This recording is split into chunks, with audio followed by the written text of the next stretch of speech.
Good afternoon, everyone, and welcome to this afternoon's webinar, Animating Student Organizations in the New Normal. I am Van Diaudal of the Ateneo College Red Cross Youth, and I'll be the MC in this webinar. This activity was organized by ADNU Office of Student Affairs, or OSA, in cooperation with the Philippine Association of Practitioners of Student Affairs and Services, or PAPSAS Region 5. The webinar aims at informing student organizations on alternative methods of pursuing their mission by continuing their operations and conducting programs and services during the COVID-19 pandemic. The resource speaker shall highlight the important role of digital skills and platforms in the best practices of their respective schools or organizations. I would like to remind everyone of the guidelines for this afternoon's webinar.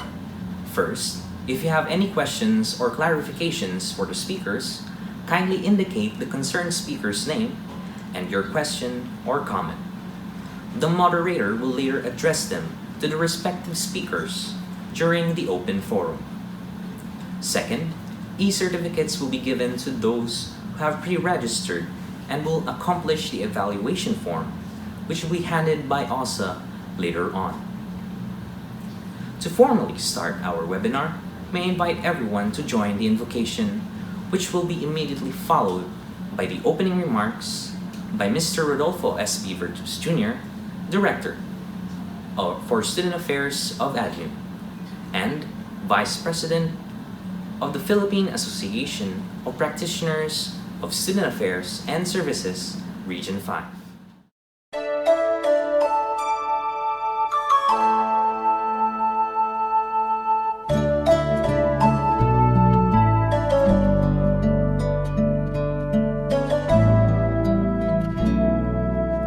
Dearest Lord, teach me to be generous.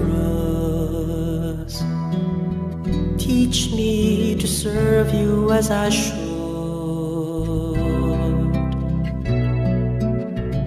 To give and not to count the cost.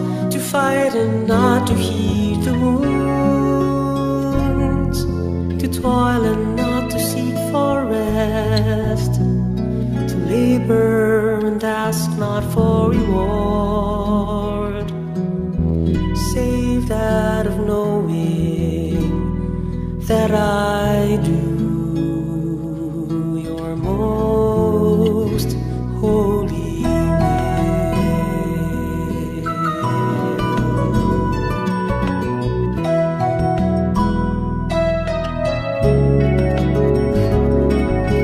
Dearest Lord, teach me to be generous.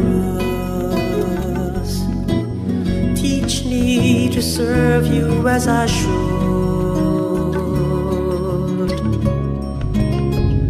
To give and not to count the cost. To fight and not to heed the wounds.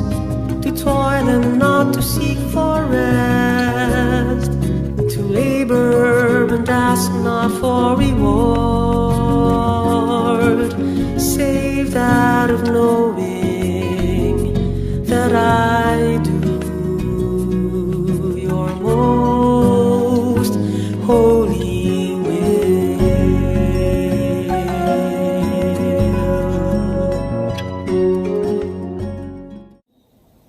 Welcome to the second of the webinar series being organized by the Ateneo de Naga University Office of Student Affairs.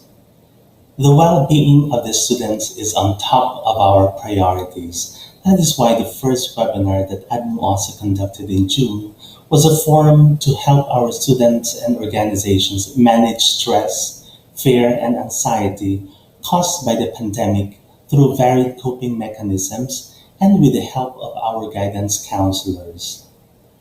This second webinar is an invitation to our student organizations to overcome the current restrictions and limitations and still thrive in the new normal. You will recall that since late March of this year, our face to face classes and student activities have come to an unprecedented halt, and the Commission on Higher Education affirmed in its CHED Advisory Number 7 the prohibition of mass gathering. With this, our ways of proceeding and plans for school year 2020-2021 instantly changed. One major adjustment is our shift from the traditional learning formats to virtual ones. Now, what about co-curricular and extracurricular student activities? The country's COVID cases curve is still on steady rise, according to the data of the Department of Health. And if you're following world news, you know that it may take until the end of the year or early next year before a vaccine can be made available if current attempts succeed. What happens then to the student organizations? We cannot afford to lose our student organizations, especially those who have been our formation and service partners for a long, long time.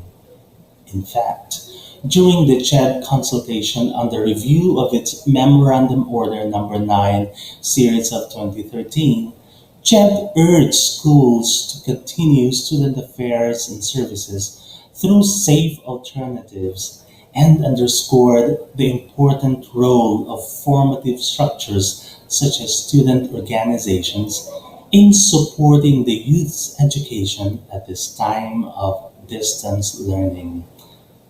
Our invitation is that we open the doors of prospects and experiences as a new campus experience outside the walls of the classroom or online classes.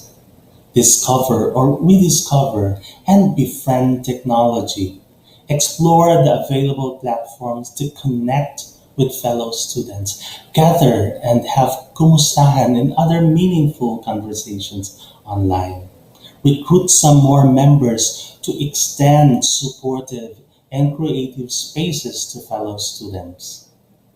Now, more than ever, our students need peer support and friendship, especially those who feel isolation and great amount of stress in their homes or away from home. We encourage student organizations to reflect on their organization's mission and its relevance to the world today, discuss the obstacles, and find ways to move forward with their mission. Instead of being paralyzed by the pandemic, organizations should tap into their members' youthful creativity and the wealth of technology today. Be humble and be open to trial and error. Seek help from others. Collaborate. We dare the student organizations to still engage in and respond to the contemporary social issues. Continue serving the poor and marginalized through ways that are safe and yet impactful. We have examples on how this can be done, and today we hope to learn some possibilities. At this point, I would like to express our gratitude to PAPSAS, both National and Region 5, our partner in this webinar. And I welcome everyone to this webinar and conversation. Thank you very much. Thank you, Sir Sunny. Let me now introduce to you our first speaker. He is a motivational speaker and a life coach, focusing on youth development and leadership formation. He has a wide experience in organization development, having done training and consultancy work for over 10 years. He specializes in creative design thinking, people management, leadership, and creativity. He is highly skilled in media relations or media management, screenwriting, organization development, human resource and talent management, training, and coaching. He is also a sought-after lecturer on gender awareness and development, youth empowerment, and managing life relationships. Currently, he is the director of the Loyola School's Office of Student Activities, Ateneo de Manila University, as well as board director of the Philippine Association of Practitioners of Student Affairs and Services. I now give you Mr. Ralph Jacinto, a Quiblat. Good day, everyone. Magandang hapon, magandang umaga, depending on what time you are watching this stream.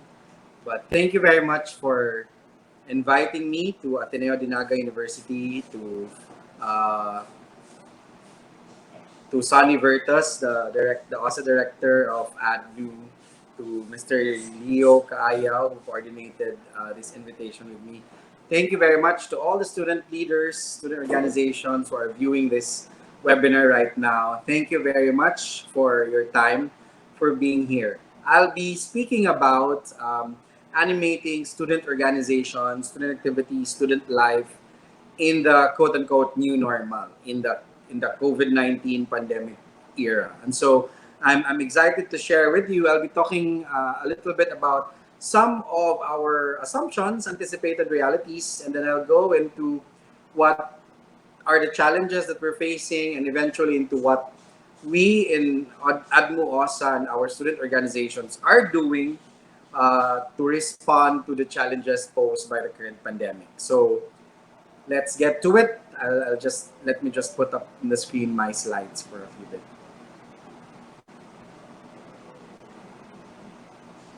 All right, so it's animating student organizations in the new normal. As we all know, our life has abruptly changed. Even the way we communicate with one another, and our student organization life, it's pretty much centered on how we communicate, how we gather together, how we come to our org tambayans, how we run our projects, programs, and activities. But in the new normal, we are very limited by space. We are limited by the mode of delivery. But the good thing is we have been preparing for this, and we have the capacity to actually transform the way we do things. All right. Next slide, please. Okay. So one thing for sure, I can assure you, and it's one thing that we believe here in Ateneo de Manila University, student activities will definitely continue. It will not stop. The pandemic will not be able to stop it, no matter what the challenges will be. Student organizations pursuing their mission will continue amid the pandemic. Although the reality is there will be no campus events, no traditional assemblies, no area visits, on-site meetings, other activities that we normally do at school, in our areas of gathering, etc. But that doesn't mean that life will not continue. Student activities will thrive, student leadership formation will continue, susulong pa rin ang ating mga gawain bilang mga kabataang namumuno sa ating mga organisasyon. So let me just begin with a few assumptions that you already may also have been thinking about. Dito tayo magsisimula. This is where we will begin to redesign what we hope to be the content of our school year, given the new normal. So these are anticipated realities, probably some deal breakers and challenges. First, of course, as we know, according to CHED, in their COVID advisory number 7, dated May 24, 2020, there will be no mass gatherings. Social distancing will be the new normal. Mass gatherings are prohibited. So hindi pa rin talaga tayo pwedeng magkumpul-kumpol, magsama-sama. According to CHED, higher education institutions are prevented from conducting in-person school activities. And that would mean we cannot be together, we cannot hold activities, we cannot do our usual assemblies, etc. So that's an anticipated reality. Another one is, of course, given this new delivery mode, there is very much limited student engagement. That would mean student organizations will be forced to redesign their entire focus, redesign their entire set of efforts to be delivered online and to creatively pivot everything that they do towards an online mode of delivery. But for every challenge, there's also creativity. So I'm very much looking forward to how you guys will transform as we all migrate and redesign our programs for an online engagement. A different schedule for learning and activities. This would mean that it might be different in terms of timing and programming. There will be a different timeline for all of us. School year will not be the same. The way we start our year will not be the same. For Ateneo de Manila University, we will be doing a modular delivery online, and there will be quarterly delivery of classes, and mostly, if not all, are asynchronous. And that will have an impact in the way we design our calendar, our learning activities, our programming, and just one of the challenges that we will be facing.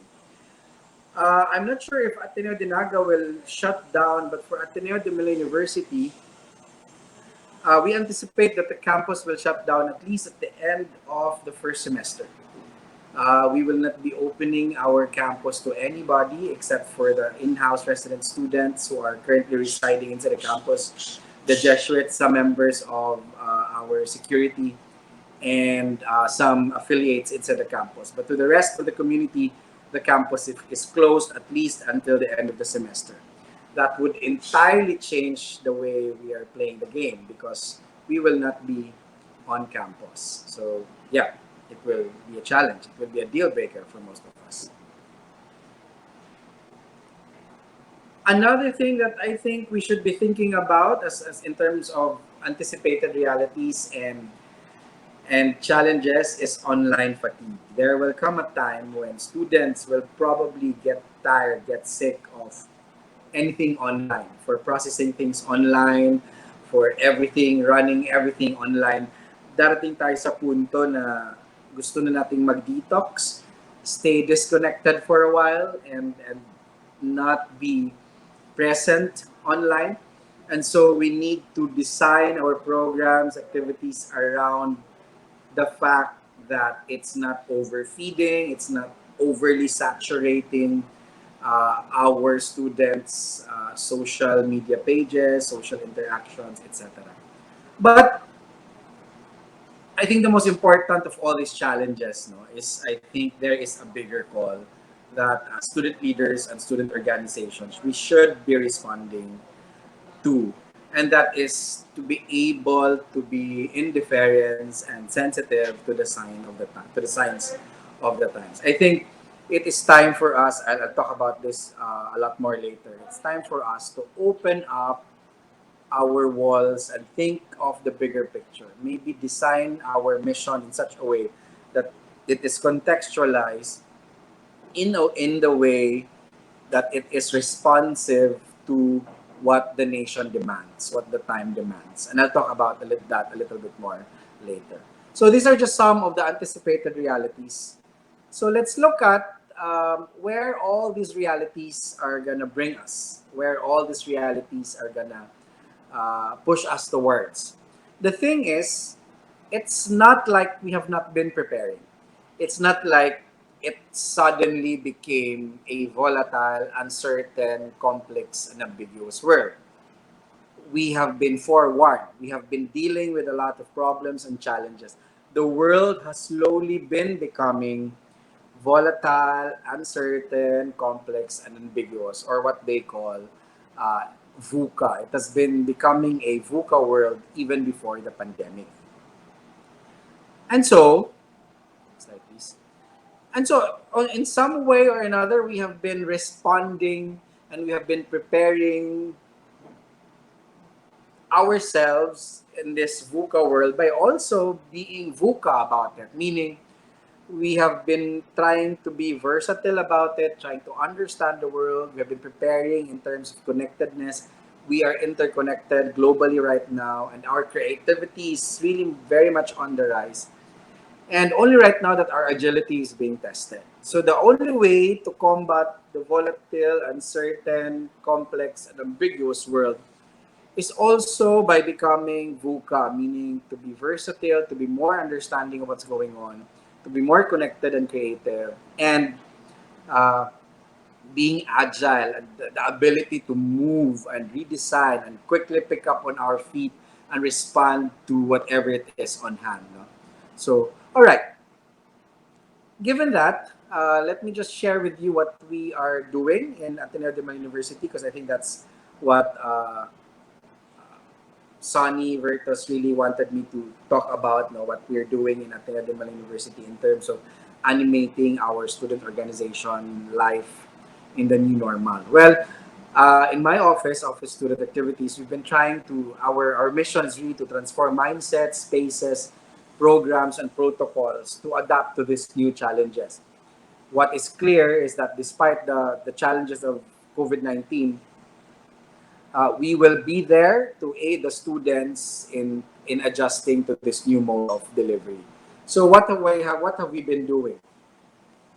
First, we have a lot of organization workshops, tutorials, trainings, fundraisers, advocacy programming, member formation projects, our planning seminars, transition seminars, evaluation seminars have all been readjusted online and redesigned for an online delivery.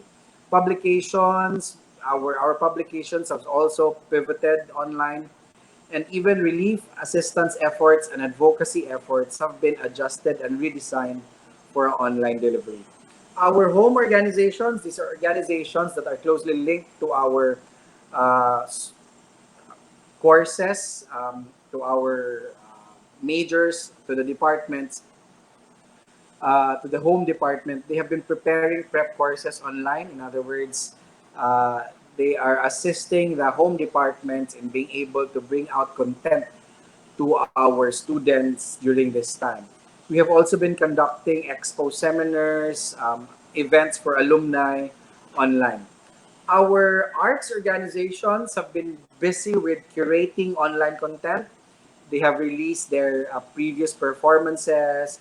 They have outlined future performances for an online interpretation of certain material. I think our dance group, company of Ateneo dancers, have been doing online workouts, online trainings, and choreography sessions, uploading past performances so that student engagement will still be present. Of course, student representation will continue as it is required by the law. So our student council has launched an online portal to be able to be more engaging to the students, to be able to be more connected to the students. They have now launched an online presence via their portal, and our student council has been in the forefront in leading efforts aiding uh, COVID-19 efforts by certain institutions and groups, and also have been on the front line in trying to promote and advocate some causes that we feel so strongly about. Okay, um, if you can go to ateneo.edu and look for the Ateneo Sanggunian, you can see all their efforts there. Our Council of Organizations also is planning and will be conducting an online recruitment, online membership recruitment for student organization. There's also a COA Rec Week, our recruitment week portal. It's a one-stop shop for um, joining student organizations. We normally have a Rec Week Expo inside the campus, and it's a fiesta, and it's a very lively activity. And we're trying to capture that energy online. COA is trying to bring that energy into an online delivery. Student publications have also been busy online, and the Guidon has, even prior to the pandemic, has already maximized their broadcast service. They have been, Guidon is our official school paper, and Guidon has been doing online broadcast of their reports, and I think they will be able to utilize that more during this time of the new normal. On the level of the office student activities on OSA, we have also done efforts to animate and help orgs become better at delivering their mission. And this includes launching an online portal. We have a virtual office where everything you can do in our physical office inside the campus, you can do inside the portal. Um, you can go to, I think it's bit.ly/Ateneo LS and there you can click on our program, set an appointment, talk to a formator, submit documents, follow up on our trackers, etc. Say hi to some friends, read on our curated blog, curated content, watch the videos, etc. And it will seem like you are in our physical office inside the campus. We are also focusing on coordinator-driven student formation. Inside the office student activities, we have various coordinatorships. These are focal preferences on where and what direction OSA wants to go. We have a coordinator for moderators, parents, and alumni. We have a coordinator for creativity, innovation, and new media, coordinator for spiritual formation, coordinator for political formation, coordinator for gender and development, coordinator for arts, culture, internationalization, and diversity, ACID. We have a coordinator for student organizations, assessment and review, coordinator for leadership and development. We have a coordinator for research and development, coordinator for new and emerging student organizations. We encourage our students to form and organize themselves and apply and register with us. The more organizations, the more we can reach out to the students. And all these coordinatorships, we have coordinators for training and resource management, budget and finance, and logistics.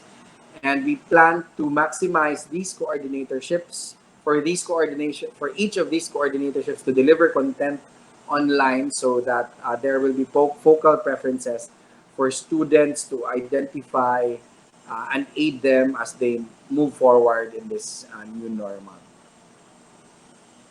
Okay. Also, we are providing a lot of online consultation and coaching. A lot of our student leaders normally just walk into the office and talk to a formator. And we want to really simulate that in our online portal. You can click a button and immediately you'll be able to talk to a formator about your programs, projects, whatever. We have also revised our financial procedures, and currently everything is online. All processing is online, and it has allowed for speedier processing of documents. This is very much helpful because I think a lot of what's going on in the organization is very much related to budget and finance. So a speedier budget and finance processing will help our students a lot. Like I mentioned earlier, we are providing our students with a curated menu of programs, activities, links to outside the classroom learning and enrichment so that they may be able to also enrich themselves and widen their scope and perspective of everything that's going on. So they can just go to the portal and go to our link on enrichment programs, events, and activities. And there's so much they can learn from there. We will also be doing modular leadership development and skills training program. Our annual Ignatian Leadership Summit, we are doing it differently this year. Please watch out for the announcement about that. Normally, we hold it in July in time of the St. Ignatius Festival. But this time, we're doing it differently. We'll be launching it next week probably, and it will be delivered differently. And it's open to all student leaders from all Ateneo campuses all over the Philippines. So please watch out for that. In the past, I think there are a few student leaders, I think 3 to 5 every year, who joined from Ateneo Dinaga. And this year, we're hoping that maybe more student leaders can join us, especially that it will be fully online. It will be delivered fully online. Please join us. Watch out for the announcement on Ignatianidad 2020. All right. Okay, just to share with you what some of our orgs have been doing. First, We usually have our student activity hour. It's the hour dedicated to student activities where no academic activities are allowed to happen. We are transforming this into the online solidarity hour. Mondays and Fridays, 5 to 6:30. No academic requirements, no classes, no academic activities allowed. Only purely student activities, student formation, student organization, life related programming is allowed. Okay. We will also be doing a different ORSEM, pretty much like what the other Ateneo campuses have been doing. We will be doing an online orientation seminar to our freshies. Our RSM core committee have developed a website that will be gradually releasing information, and we'll be holding synchronous sessions on the day of the RSM itself. This is currently being run by a volunteer pool of 350 students.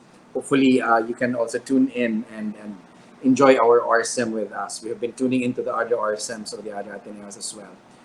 Let me also share with you the Loyola Mountaineers model, wherein the bigger question is what will happen to orgs whose mission really is very physical, like Loyola Mountaineers, where their core is going to the mountains, training their members to be prepared for the climbs. What will happen to those kinds of programs and activities?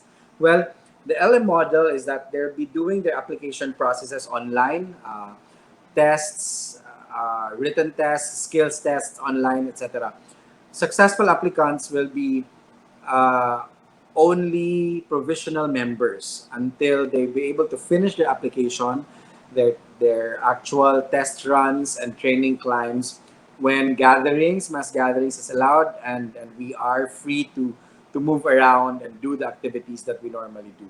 So they can apply, be members provisionally until they do the physical trainings afterwards, maybe next school year. Next slide, please. Okay. We're also trying to reinvent advocacy. We have Kite, for example. They're doing activity kits drive. This would mean it's similar to their org hospital visits, except that now it's going to be delivering kits. These are packed and distributed to partner hospitals with the help of Bigay Kulay, an org that aims to brighten the lives of kids through education and art. So instead of the org members going to the hospitals, there will be activity kits provided in partnership with Bigay Kulay to also allow external audiences to participate in coming up with the kits, and this will be distributed to hospitals. One of our orgs, the Pre-Med Society of the Ateneo, is also doing things online. They are doing their discernment online via IG stories. They will be featuring stories of student vloggers in med school to help our prospective med students discern better if that's the life they really want, or which med school they want to go to. So transforming IG stories as a discernment tool. And Ateneo Edge, this is an education-based organization. They'll be doing a modular learning packet. They conducted surveys. Ateneo Edge conducted a survey with their partner community, and this included a constituency check. And through the survey, they found out that many of the people in the area have limited internet access, but they still want their children to be part of the program. So instead of doing an online delivery of education, Ateneo Edge is helping create module packets that will be distributed to the students in the area, and they will be doing tutoring online and doing a hotline for tutorials to check on the kids on how they're doing, and this will be done via phone or messenger. So these are just some of the things that our orgs are doing. Both there are, as you can see, there are online distribution, there's online delivery, but there's also low bandwidth modular packets, etc. But also maximizing different social media platforms like IG, StreamYard. OSA is doing StreamYard. We are at home with this platform, no? And so as you can see, there are so many ways to animate organization. It's really going back to the bigger question. Maybe you can go to the next slide. Maybe at the heart of it, really, no matter what the platform is, no matter what the mode of delivery is, the way to animate our organization is to tackle the biggest challenge. Meaning, to design the appropriate response to the signs of the times. We look at what's going on, we look at what we are good at, what we are really, really good at, what our mission is. And the challenge is to look beyond the walls of our organization and realize the potential that we have towards nation building and better building a better informed citizenry. Walang hiwala, hindi talaga hiwalay ang ginagawa natin sa org sa ginagawa natin sa paghubog ng isang mas matatag na bansa. Meaning, we can look around us. In Ateneo de Manila University, we partnered with the Office of the Vice President for Social Development to better streamline the partnership between LGUs here in Metro Manila and our organizations. We match the expertise of the organizations to the specific needs of the LGU so that there is direct, concrete efforts that will be delivered to the LGUs to achieve actual impact and results. So if the organization's mission is in education or literacy or financial literacy or health or environment, we partner with specific LGU programs that deal with these focal preferences for better partnership. Our orgs have also been donating to the Ateneo Dream Team COVID Fund to help in the various efforts aiding our those who are affected by the pandemic, especially our frontliners. So as you can see, animating the org will pretty much depend on what do you want, what you're good at, that's solving the problem of the world, what you're good at that's solving the problem of the world, that's also providing learning to your members, meaning to your members, and fun to your members. I think those are key things. Again, let me reiterate what your mission is,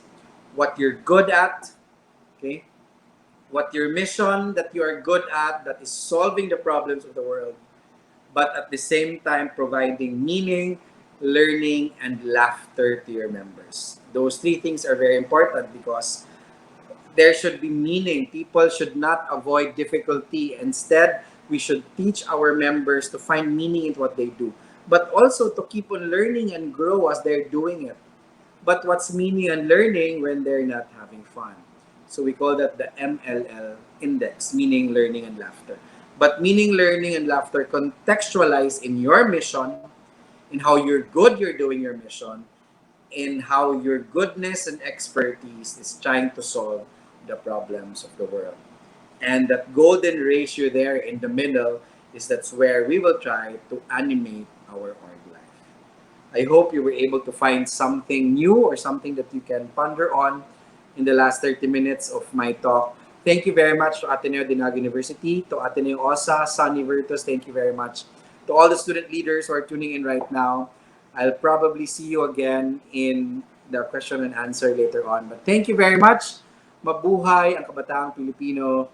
What we do in the organizations, we do for the nations because what we do in organization, we do for the nation because we believe that a stronger nation has a better citizenry. A better citizenry, the way to do that is to empower the youth.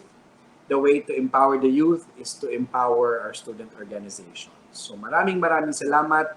Tama si Rizal. Kayo ang pag-asa ng bayan. Ako po si Quiblat, OSA Director dito sa Ateneo de Manila University. We are your partners in formation. Thank you and have a good day.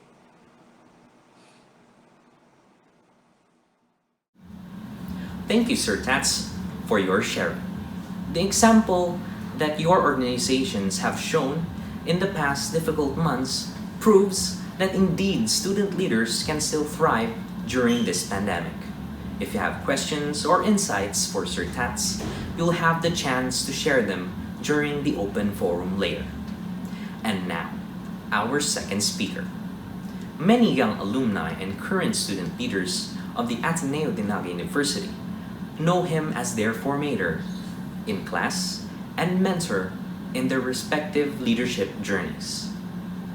He has been moderator of 3 student organizations, namely Sarumpanggi, Uswag, and Anduyo Junior Eagles, which are socio-civic oriented student organizations. Since the implementation of enhanced community quarantine, and until now, the said organizations under his guidance have carried a series of outreach activities. His being an effective moderator merited him 7 Felon Outstanding Moderator Medals, an award given by the Office of Student Affairs to moderators during the Student Organizations Awards Rights, in recognition of their impact on their respective organizations and the communities they serve. One of his groups also made it in the prestigious 10 Accomplished Youth Organizations, or TAYO, National Finals. Currently, our speaker is the Program Director for the College Ignatian Formation Program and National Service Training Program of ADMIT. Let us welcome Mr. Juan Carlos S. de los Reyes. Hi, welcome to the Animating Student Organization in the New Normal webinar. My name is Jacinto de los Reyes, the moderator of Ateneo Junior Eagles here in Ateneo University, and I'm excited to share with you the role of digital platform in continuing organization functions. With much of the world having to adopt work remotely, it can be hard to manage even a single team because of virtual businesses. Student leaders might feel powerless to keep group active, dependable, and even productive, whether in school or working remotely. Distance working has its own set of challenges and even questions like, what's the optimal way to organize the necessary roles and responsibilities? 2. How do you get everyone working together? And 3rd, what can you do to minimize this digital divide and prevent your remote team members from feeling isolated, disconnected, or FOMO? In order to be effective today, student leaders in organization must change how they engage, and in particular, how they establish, maintain relationship with their members via digital platforms. While looking someone in the eye and shaking hands with members will never lose their value, they are no longer enough to sustain relationships in a fast-moving digital world, especially during this time of crisis. One source of relief from the COVID-19 pandemic is that the collaboration technology needed for working is surprisingly ready for prime time. So let me share with you how my organization and I were able to thrive through a rapidly changing and unpredictable environment through these processes and the use of digital platforms. Number 1, assess the benefits and challenges of remote work for each of your members. Remember, don't assume you all share the same understanding of how remote work may affect the team. By initiating group discussions, perhaps in your common free time, about what remote work means for everyone, you can help your members become more sympathetic and accommodating toward each other. And the good news is, you can make the session interactive through the use of Jamboard. It's one of the core services in the Google ecosystem. Jamboard is accessible anywhere there's an internet connection. From docs, to sheets, to slides, to drives, it's easy and fast to pull the files you need and access all your team works. You can also brainstorm better with complete access to Google Search. Just Google an image and paste it in your jam. It's also easy to integrate with Google Hangouts and have another team join the jam. This is a seamless process that allows everyone to brainstorm and collaborate together. Hey everybody, welcome to the EdTech Show. I'm Dan Spada, and today I'm talking to you about Jamboard.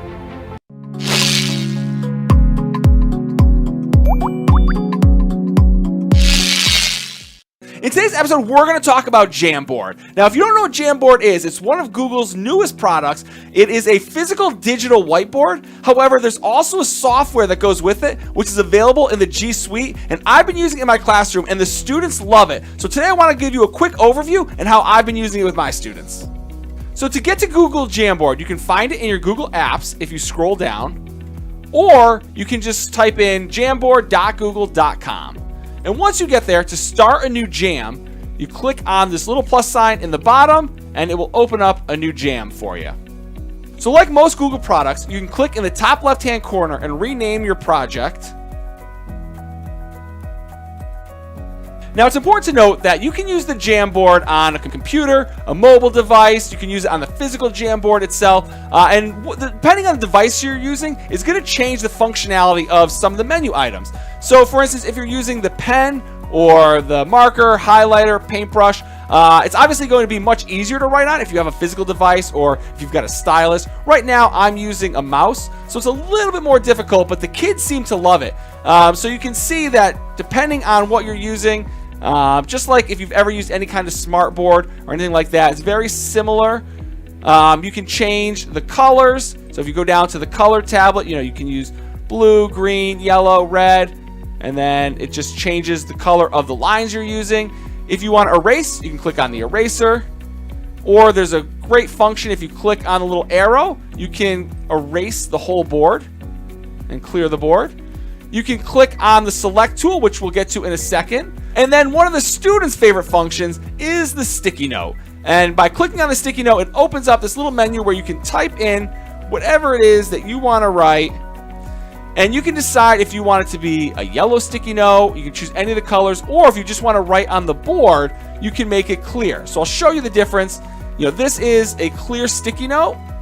And you can see once I select the select tool, I can move this around. I can change the size of it by clicking on the edge. I can rotate it. Or I can click on the little menus here where I can edit. I can duplicate if I want another one, or I can just delete. So if I wanted to duplicate it, I can do that and move this.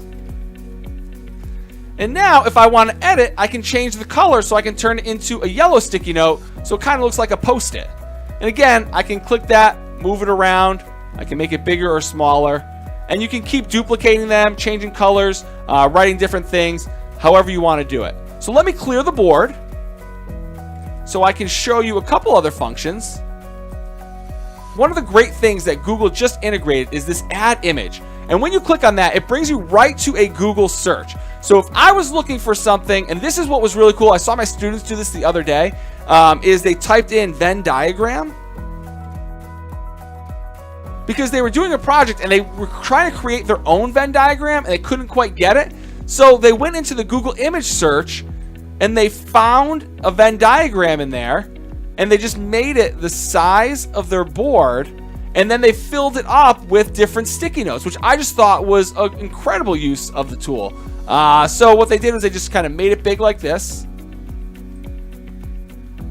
And then they went and they created a bunch of Post-its.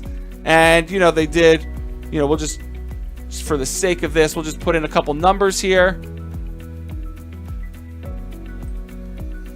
And you can see they would then just move the Post-its around so that they had what looked like their own Venn diagram. So the possibilities are endless. And that's one of the great things about this is if the students have this, like, all right, now we have to go on to the next thing.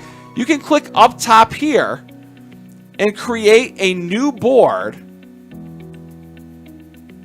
by adding a frame. Now I've got a completely new, fresh board. So you don't have to worry about, if you were actually collaborating, taking a picture of something, because I can go back and forth and start a whole new thing. And that's one of the great things. I can now start with a clear board, and if I wanted to keep adding to it, I can just go back into Add Image, and let's say we wanted to do something on Paris. I can type in Paris, or if I had pictures in my Google Drive, I could pull from my Google Drive or my Google Photos. But in this case, we're just going to look for Paris. So we'll use this picture of the Eiffel Tower. We'll select, we'll bring it onto our jam. We'll move it around. You can make it bigger, smaller. You can write on the picture itself.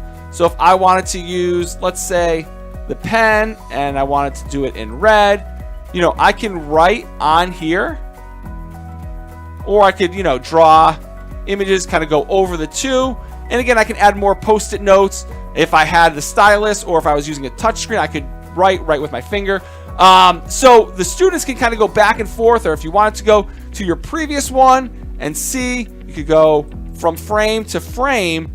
And one of the really wonderful things that I love about this is, like the Google products, I can share this out and people can be working on it in real time. And whether they're on a Mac, a PC, a tablet, they can collaborate and we can see what each other is doing. And again, that's just how Google continues to expand the possibilities of what's able to happen in your classroom or in business. Two more things that I love about Jamboards. The first is that it's like all Google products, that it's constantly saving. So you never have to worry about losing any of your work or forgetting to save. The other thing that I really like a lot is in the top right-hand corner, next to the share button, these three dots. If you click on it, it gives you the options to save the frame as an image. So if you just wanted this picture, you could take a picture of this screen, or you could download it as a PDF. And this is super useful if you have students who are trying to submit this in Google Classroom, or if you wanted to share this with other teachers, or if you wanted to use like one of these frames in a presentation, say in a Google Slides, you could save it as an image and then insert it into that. So I showed you that you can go in between frames by clicking on these arrows. However, if you click on the expand frame bar, one of the options that you can do is, by clicking on the top right hand corner, is to duplicate the slide. So if you wanted to duplicate this slide that you already worked on so you can just make some modifications, clicking on duplicate will open up another slide that will give you the chance to operate on that one without affecting the first one. So as Google continues to update the Jamboard software, I'm excited to see where they're ultimately going with this. Now, I shared with you a couple ways that my students are using this in the classroom, but if your students are using this, or if you have other ideas, please share them in the comment section below or tweet at me at Dan Spada. And if you found this video to be helpful, please consider sharing it with friends, colleagues, or anybody who might find Jamboard to be a helpful tool. If you like this video, please consider subscribing to our YouTube channel, and for more information, please visit danielspada.com. Thank you guys so much for watching, and we'll see you next time. Number 2. Decide who will facilitate during your virtual meetings. Virtual meetings are often rife with technical glitches and frustrating delays. Whether you're utilizing Zoom, Google Meet, Facebook Messenger, Viber, Skype, and other video conference tools. By becoming an active facilitators or assigning the role to someone else on the team, you can keep these troublesome issues from derailing your meetings and causing level friction to build up. Now, focus on the issues specific to the virtual interactions. Number 1. Set up and test technology before the meeting and act as a fixer when technical issues arise. For example, as soon as you hear audio feedback, remind people to mute their microphones. 2. Explain and interpret for member what's happening in the room that they can perceive. Simple comments like, Angela is nodding in vigorous agreement, or Kiana just drew a 2x2 matrix or whiteboard, will have them keep up with the flow of the meeting. Number 3. Ask follow-up questions to ensure everyone speaks. This is critical, and it's hard to do. It requires knowing which questions are relevant for which team members. It also requires keeping track of who hasn't expressed anything yet, and who are dominating the conversations in the meeting. Number 4. Set some ground rules. Let your team know that you'd like them to speak out and be part of the conversation, and use the chat icons. Number 5. Use the camera. Create a culture when everyone is expected to join virtual meetings with video on. Even if your co-located people are in the same room, this approach lets the members connect with each of the members and see each other's responses and even facial expressions. Remember, working remotely means you have less face-to-face contact with your co-members. Facial expressions, tone, mood are essential parts of communications.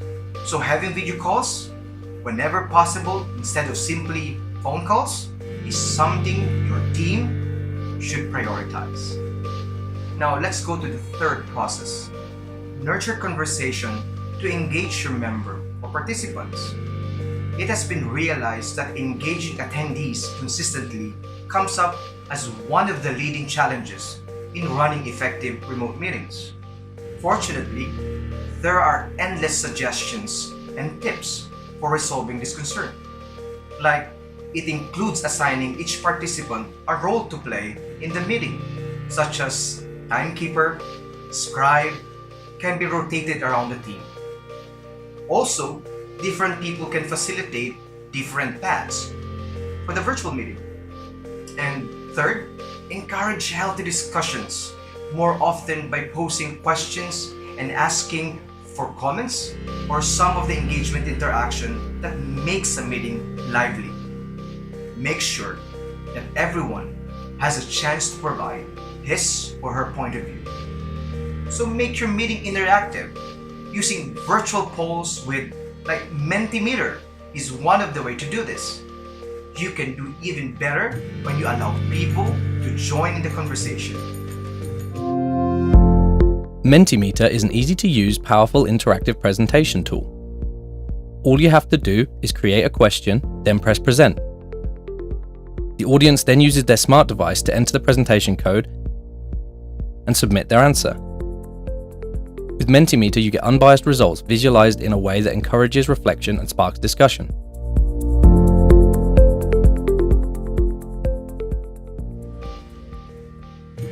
Remember, running effective virtual meeting is all about getting all parties involved in the discussion. If you want them to digest the information that they are presented, they have to be engaged with the discussion that takes place. The effectiveness of each meeting often boils down to planning and preparation. Planning how you will facilitate engagement and give people the chance to express their opinions will be the defining factor in how well each meeting goes. And lastly, use the most suitable technology. Whether it's a video conference or a collaboration project, there's a wide selection of technology tools that can help you conduct productive and efficient virtual meetings. The key is determining which of these tools are the right for your team. When choosing tools, ask yourself, what is the key functionality my virtual meetings needs to be successful? For example, do you need everyone to work collaboratively on a document at the same time? Then Google Docs is the likely solution. Do you need team members to view a demo in real time? Then screen sharing software is for you. Google Docs lets you create, share, and collaborate on documents online. Instead of creating a document, sending it as an attachment, receiving multiple revisions, and then having to merge edits, with Google Docs, everyone works on the same version in real time. And Google Docs just got better with rebuilt editors for documents, spreadsheets, and drawings, designed to improve collaboration, increase speed, and create richer documents. Google Documents have much better import fidelity, making it easier to move your documents into the cloud. We've also added tab stops, a ruler to control margins in a document, and improved how images interact within documents. The comment system makes it easy to add, reply, and move comments around in a document. And collaboration now happens in real time. You can see what others are typing with no need to refresh the page or wait, reducing confusion and saving you time. We've also made some big improvements to Google Spreadsheets. Now you can edit a cell from the formula bar, use autofill, drag and drop columns, and navigate easily between sheets. Significant speed and performance improvements make spreadsheets load faster and scrolling seamless. And as always, real-time collaboration, chat, and cell presence work for many people at once. We've also added a standalone editor for drawings to Google Docs. It's easy to make charts, diagrams, and other schematics. As with Google Docs and spreadsheets, you can also chat while you collaborate on drawings. We hope these improvements to Google Docs help you and your teams be more productive. To try them out or to learn more, visit docs.google.com. Remember, ensure you are comfortable with the technical functionality of your platform and you are well practiced in its use. When you exude confidence during facilitation, your participants will feel much more at ease. In summary, By following these suggestions, you should be able to reduce stress, increase productivity, and create an element of fun at your next meeting. Allow me to share with you a video of one of our projects in Ateneo Junior Eagles, which we have conceptualized and planned for all via virtual means.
Again, never neglect the opportunity to improve.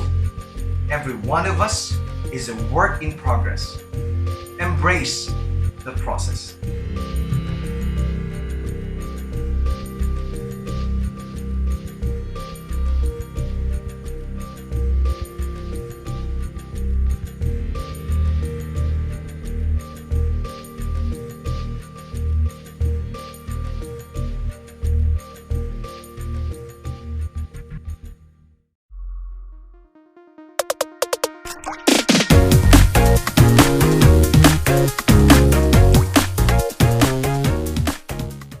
Let's give them a round of applause.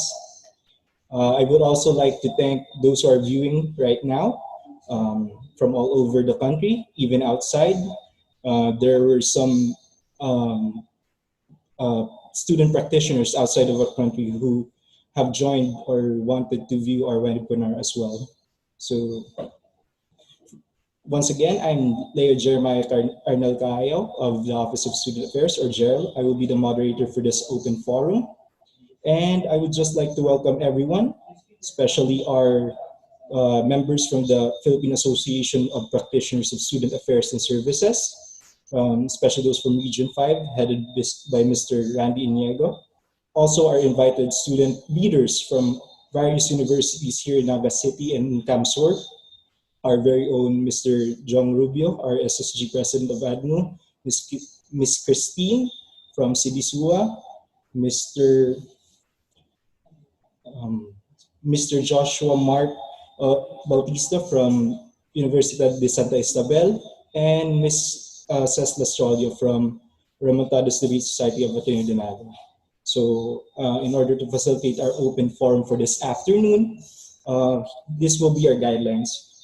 We will be, since we invited reactors from the PAPSAS and from the various schools. This will be followed then by the open forum, open for everyone to ask questions from our respective speakers, Sir Tats and Mr. JC. We now give the floor to the representative of the PAPSAS, Mr.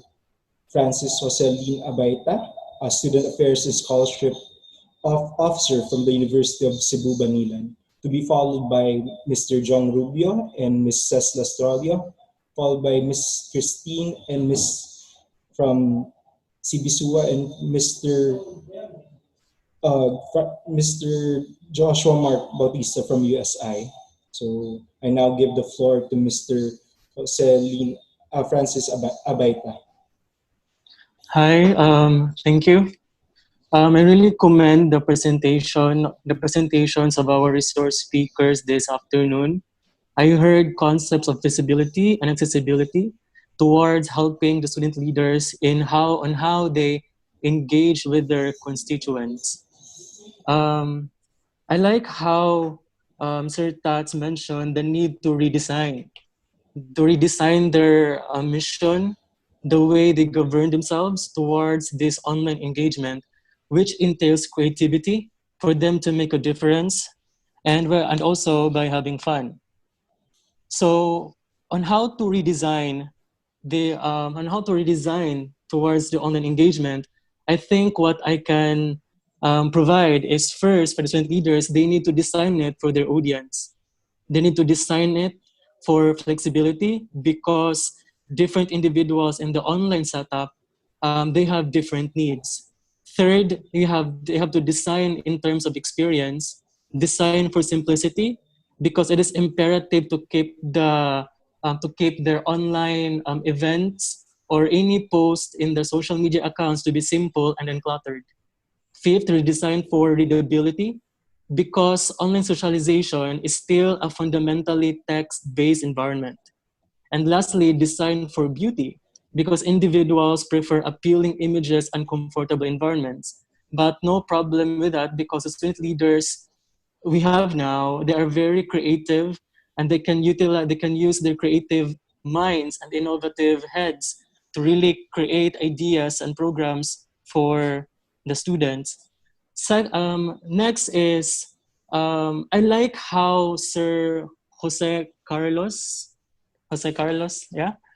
So first, Carlos. there, yeah, because I really agree the fact that for the student leaders to slowly yet surely be active in terms of the based on the online platforms being presented. I would like to emphasize that the online social environment is not a replacement to the on-campus functions of provided by the student organizations, but merely an enhancement incorporated with synchronous and asynchronous communication techniques. So by this, time and availability will no longer be a limiting factor towards participation. Because in the online setup, the problem here is that how do we engage with our students? How would the student leaders engage with their constituents? It was mentioned there is this digital divide, and digital divide dalawa yan. In terms of access divide and skills divide. Not all students have the access to the internet, and some don't doesn't know that doesn't have the skills of this of these gadgets. So I like the fact that number one, get a hold of reality, gather the facts for the student organizations, like observe the organization's state of being in order to assess themselves towards readiness and how the student organizations to move forward. Second is to refigure, to have this rebuilding strategy by implementing evidence-based interventions, and observe teams' readiness for change by develop effective coping and leadership abilities, which will be aided or guided by the Office of Student Affairs as well as the student advisors. Um, I would like also to okay. Participation cannot be made mandatory, such as in the in-classroom environment, and socialization cannot be induced with superficial incentives. Participation and socialization may be introduced. That's that is why we have this now, but it is the responsibility of each member to find value within this online sense of community. It is the responsibility of the student leaders, the student advisors to provide that value and focus that value to the students. So I think yeah. Next is for them to be active citizens in the online social media. They can actually utilize their mission, their vision of the organization, the nature of the organizations, and have this direct engagement in terms of the societal issues which really interest them, using methods which they are comfortable with, and thus will encourage students to reflect on their own agency, thus making it more likely that they will continue to be active citizens outside, even outside of their degree. So yeah, thank you. So that's it from my end. Thank you po, Sir Francis, for your reaction. Highly appreciated. Just a reminder po for everyone here in this joining this video conference, if you're not requested to talk, please kindly turn off your microphone because you might distract the persons who are sharing or are giving their reactions po. As I mentioned, thank you po, Sir Francis, for that wonderful reaction. Like you mentioned, it's both not only on part of the students, but also on part of the offices to make this transition possible. Each one of us has a role to play into this transition from what used to be the normal to this so-called new normal. So let's now move on to our second reactor. May I now request Mr. John Rubio, the president of our Supreme Student Government of Ateneo, to give his reaction. So, good afternoon, everyone. I want to introduce myself first. I am Jong, a third-year BS Accountancy student from ADNU and the current acting president of the ADNU SSG. And I would like to express first our gratitude in behalf of the student leaders and the student organization members that attended the webinar today, to Sir Tats of the Ateneo de Manila, also director, for giving us a much-needed talk on leadership at these times, and for giving us inspiration from the different practices that ADMO, OSA, and COA do to continue with student org life. And to Sir JC, the moderator of ADNU Junior Eagles, for giving us a fruitful and beneficial talk on the role of digital platforms in continuing organizational functions. And I am sure that my fellow student attendees and the other attendees have learned a lot all throughout the discussion. And I greatly believe that student organizations are really important in every student's college life. Well, of course, a lot of us have really chosen to explore this path in our college years in order to improve ourselves and to give and radiate our potentials to a bigger crowd. Sabi nga nila, hindi kumpleto yung college life mo kung di mo yun na-experience yung org is life. Pero there is actually more to this org is life culture. As what Sir Tats has mentioned a while ago, to build a stronger nation, we should build better citizenry. And to achieve better citizenry, we empower the youth. And through student organizations, we are definitely empowered.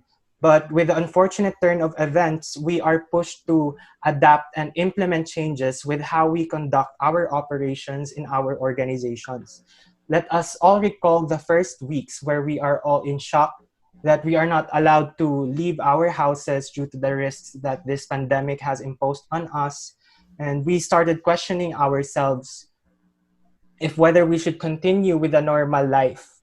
But of course, let me borrow Sir Tats VUCA as versatile, understanding, connected, creative, and agile students. We learn to adapt. We have realized that despite the circumstances, student orgs have and will still be alive to fulfill their roles and presence in every student. That's why the org is life culture and the organizations in general will surely be part of the new normal if we critically think about ourselves and how we can push through with sustaining our organizations. Of course, nothing will be easy at the early stages of our transition, and I am speaking from experience. And we may have expectations that will be hard to reach, and a lot of surprises will definitely appear. And we should also accept the fact that failures will really come inevitably. That's why this is where we see the value of accepting our limitations. We all have capabilities, that is undeniable, but these capabilities also have limits. In simple terms, before we are capable of going to school in order to conduct our meetings and hold our activities for our fellow students. But now we are only limited in our houses, and a lot of traditional organizational activities cannot be done at home, which is why we also greatly appreciate Sir JC's talk as he gave us certain steps that we can consider to apply in our organizations, which I believe will truly help. And he even gave us mini orientations for online applications such as Jamboard, Mentimeter, and Google Docs. So I hope that you guys who attended this webinar really took notes because you will greatly need them in continuing the mission of your student organization in this new normal setup. And we should also not forget the value of communication. That's why I appreciate the efforts of our Office of Student Affairs and PAPSAS for Region 5 for facilitating this kind of conversation or webinar, because it is only through conversations that we will really be able to get to know each other's contexts. It is there that we can meet halfway in achieving what is good for the organization and what the organization can bring for the betterment of the school and even the society. I hope that the student organizations would continue to communicate among their members so that they would identify the effective and efficient ways on how to facilitate their operations in their organizations, because unquestionably, each student organization will have different approaches with this new normal. And as I end my reaction for this webinar, I am wishing all the best for us, student leaders and student organization members. I hope that we can be able to gather all the strength that we need in balancing our academics, org life, and even our personal life. And I hope that we will always carry our learnings that we acquired today all throughout the conduct of online org life. And lastly, I wish everyone the best and their safety as we enter a new school year this month. And again, thank you so much, Sir Tats and Sir JC, Sir Sunny, Sir Jeril, Adnong OSA, Philippine Association of Practitioners of Student Affairs and Services, Region 5, and all the student organizations and attendees who participated in this webinar. So have a nice day, and thank you so much. Thank you so much, John, for your sharing. Very good insight. We now move on to our other representative from Ateneo Dinaga, Ms. Ces Destroyo, to give her reaction to the presentations of Sir Tats and Sir Jason. Ces. Hi everyone. First, apologies for not having my video on. It's because my camera is broken, so I hope everybody understands. So first, an introduction of myself. I am, as introduced, Cesla Strolio. I am Vice President for Membership and Training of Addis Debate Society. So again, I share in the gratitude of the previous reactors to our speakers for this day, Sir Tats and Sir JC. Your presentations have been really insightful for a student organization member such as myself. The organization I belong to relies heavily on constant interaction. We have rigid schedules for training and scrimmages, and that's why this new normal is truly uncharted waters for me. We've given online training a try. We've swung between different platforms such as Meet, Zoom, and Discord. And it's true, there's a great deal of difficulty trying to adapt to the changing tides of student interaction. Since our organization is highly skill based, we rely on strict standards which members are held to. But for this particular time of the year where we're confronted with serious connectivity problems, we've tried suspending certain screenings in the upcoming recruitments, since we want to, for the benefit of those students who don't have the necessary resources to like actively participate. We've come to a consensus to suspend certain rules or certain requirements for our members. But like given what Sir JC, Sir Tats have like certain highly accessible platforms or certain medium that we can make use of to ease and like make certain what were previously like physically done meetings and training, we can now transfer to online platforms. So I'm really thankful for like these suggestions, certain like guidelines as to how we're able to maximize like the benefit of these online platforms. I'm really interested about like the Jamboard. For example, I think that these particular like new like platforms can be of great use to certain students such as me and like my fellow debaters, since we rely on like thick printed materials especially, and it's good that you can do away with those like printed materials and we have now like a digital version of this like information um information like source at that. So yeah, I'm glad that I've gotten to know these things. I'll be happy to relay these particular like tricks and like the online like method of reaching out to your members. I'll be happy to relay these things to my co-members. And I think what Sir Tats said about certain roles and functions that we still have to maintain as student organizations, I think that was really important to note of. I mean, given the changes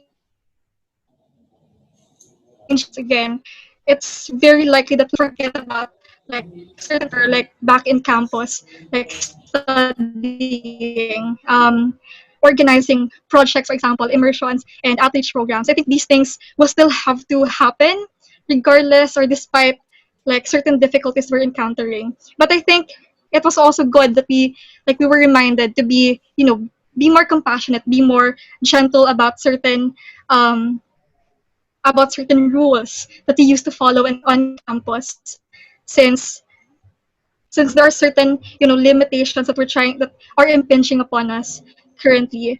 So those are certain like bits and pieces of information that we have to take note of, and on the way we might forget about, but ultimately these things like will like retain its importance, like regardless if we're online or offline.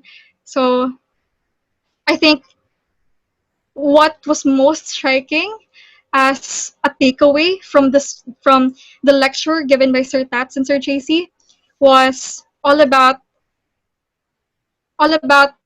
trying to arrive at a compromise of some sort among members, so that it's really hard to have everyone on board in an online setup of meetings.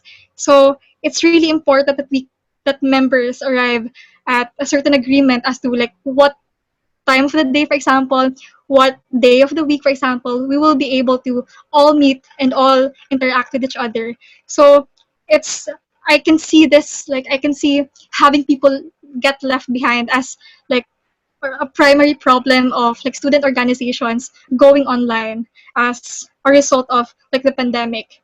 But yeah, it's really like important for student leaders to be reminded that like organizations thrive on membership, organizations thrive on like participation. So I'm really glad that like we're given like this certain opportunity to like learn about certain like learn about strategies or certain like new practices that we can adopt as like student organizations adapting with the changing times. So Yeah. Again, thank you to our speakers, Sir Taps and Sir JC. You've both been really helpful this afternoon. Um, to Sir Jerry and to Asa, again, this particular presentation will be gladly shared to my co-members. And for that, I end my reaction. I hope I've given everyone helpful insight as well. So that would be all. Thank you. Thank you so much, Ses. We now move forward from our invited student leaders from our universities here in Camarines Sur. So we'll start first with Ms. Christine from Silisua, then followed by Mr. Joshua from USI. So the floor is now to Ms. Christine.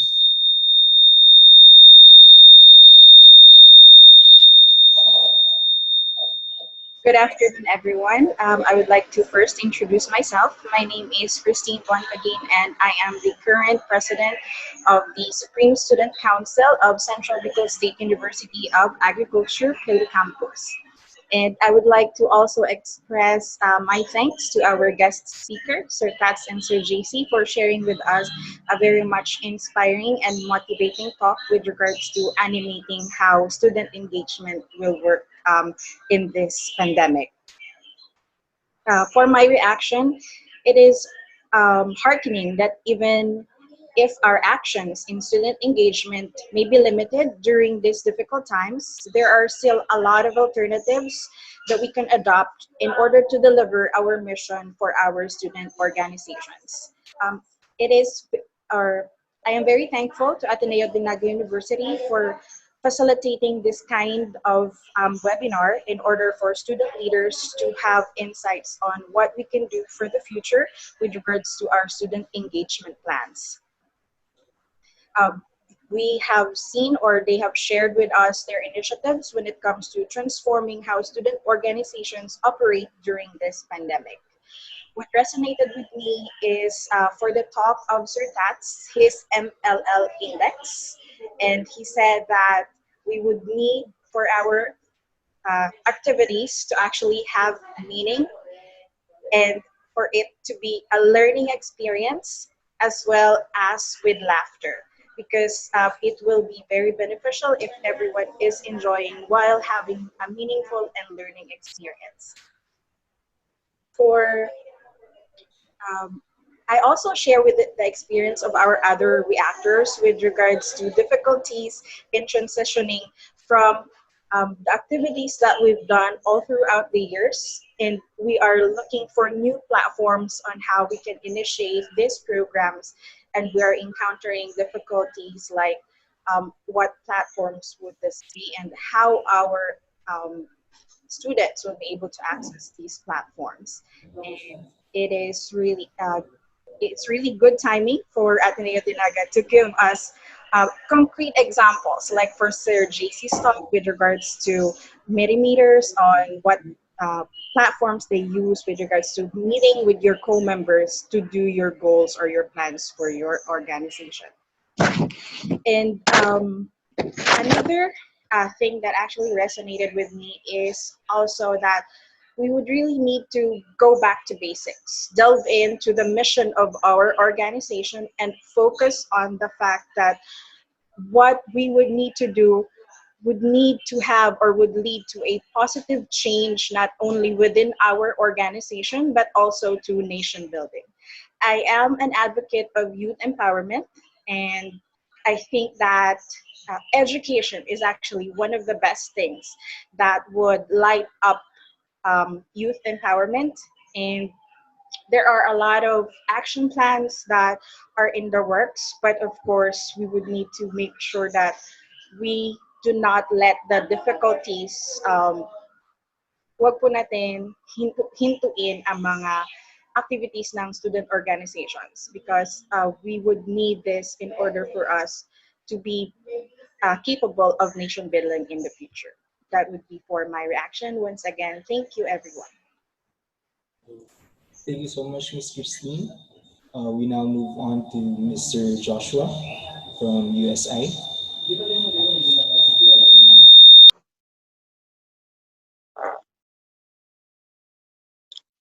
Hello.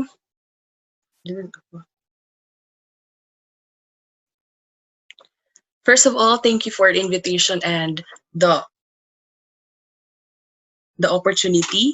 But of course, it seems like all the informations and things to be reacted to are already reacted by the previous reactors. But let me try my best.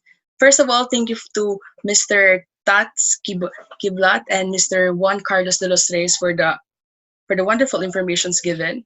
Going to the web seminar animating student organizations to in the new normal. In the new normal.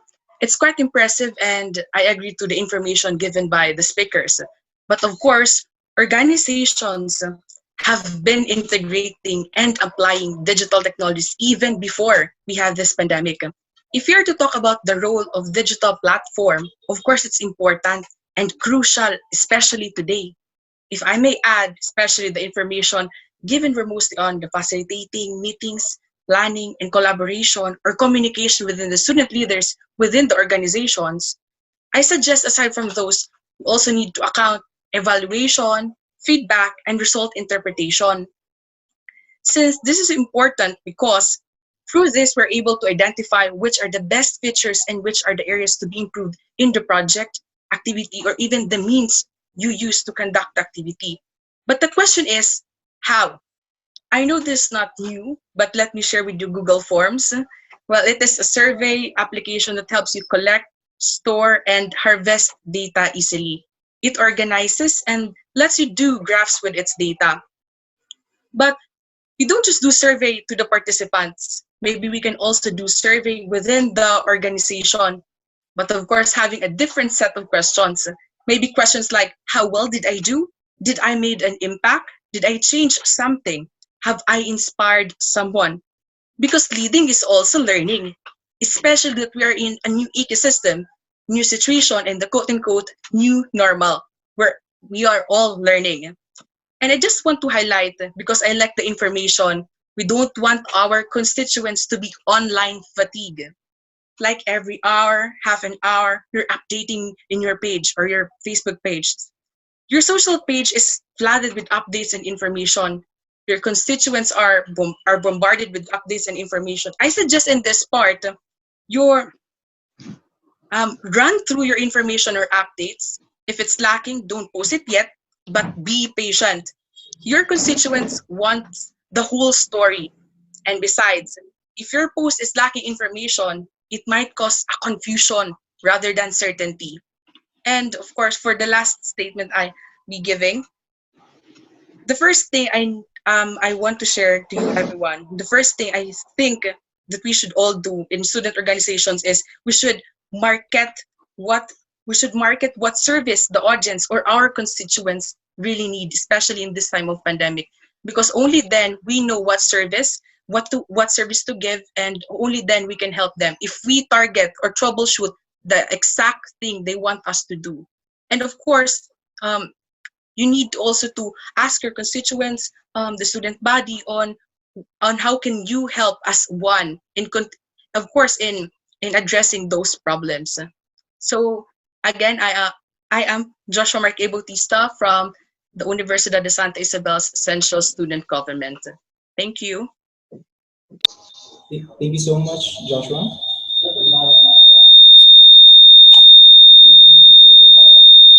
Sorry.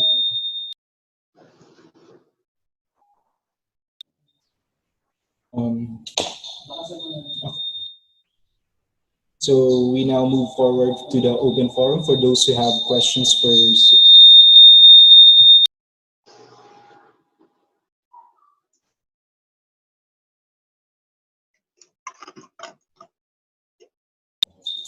Sorry for the problem. We're having technical difficulties. So as I mentioned a while ago, for those who have before us, we would like to thank the reactors, especially the student leaders, for sharing your respective insights, respective experiences with regards, because you're the ones who are really the most affected by this pandemic. Mahirap talaga maging estudyante ngayon. Ang raming like I like yung na-mention po ng ibang students na we have already been going online even before this pandemic. Pero at this time parang nabigla tayong lahat eh. Most of our practices are geared towards parang mix of online and physical activities. But now mostly talaga kailangan ng online activities. So we need to adjust from start to end. It's all online already. For those who have respective questions for Sir JC and Sir Tats, you may speak your cite your questions, or if you're shy, you may comment them in the group chat. So I'll just read it to them.